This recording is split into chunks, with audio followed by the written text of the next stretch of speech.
ডবকাৰ বৰপুখুৰী চাৰিআলি প্ৰাথমিক বিদ্যালয়ৰ বঁটা বিতৰণী জ্যেষ্ঠ নাগৰিক ইমদাদুৰ ৰহমানৰ সভাপতিত্বত বঁটা বিতৰণী সভা হৈছে। এই সভাৰ আঁত ধৰে স্থানীয় যুৱ সমাজসেৱক আবু সুফিয়ানে। এই সভাত বাৰ্ষিক ক্ৰীড়া সমাৰোহত বিজয়ী খেলুৱৈক বঁটা বিতৰণ কৰা হয়।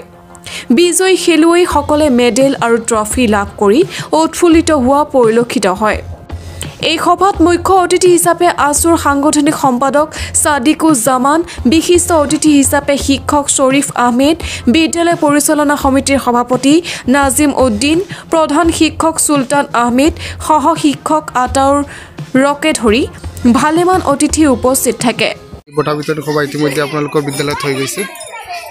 বঁটা বিতৰণী সভা আমাৰ চাৰিআলি প্ৰাথমিক বিদ্যালয়ৰ যি বাৰ্ষিক ক্ৰীড়া সমাৰোহ এইটো সপ্তাহ ধৰক ডিচেম্বৰতে শেষ হোৱাৰ কথা আছিলে। ট্ৰেইনিঙৰ কাৰণে আমি অলপ পলমকৈ লৈছোঁ আৰু আজি বঁটা বিতৰণী সমাপ্ত হোৱাত মই বৰ আনন্দ আৰু গৌৰৱান্বিত হৈছোঁ যে চুলতান আহমেদ ডাঙৰীয়া ছাৰৰ লগত মই কাম কৰিব পাৰিছোঁ।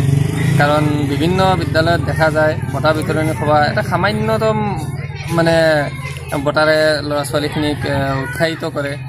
মোৰ মতে এনেকুৱা এটা ইনিচিয়েটিভ পদক্ষেপ চুলতান আহমেদ ডাঙৰীয়া মই আগতেও ভিডিঅ'বোৰত দেখা পাইছোঁ যে ছাৰে বৰ ধুনীয়াকৈ ট্ৰফিৰে আৰু মেডেলেৰে যি আয়োজন কৰে, তাত মই বৰ গৌৰৱান্বিত কৰিছোঁ যে ময়ো এই বঁটা বিতৰণী সভাৰ এজন সহকৰ্মী হ'ব পাৰিছোঁ।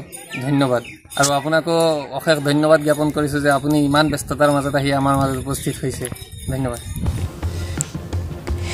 News desk report, Suhana live.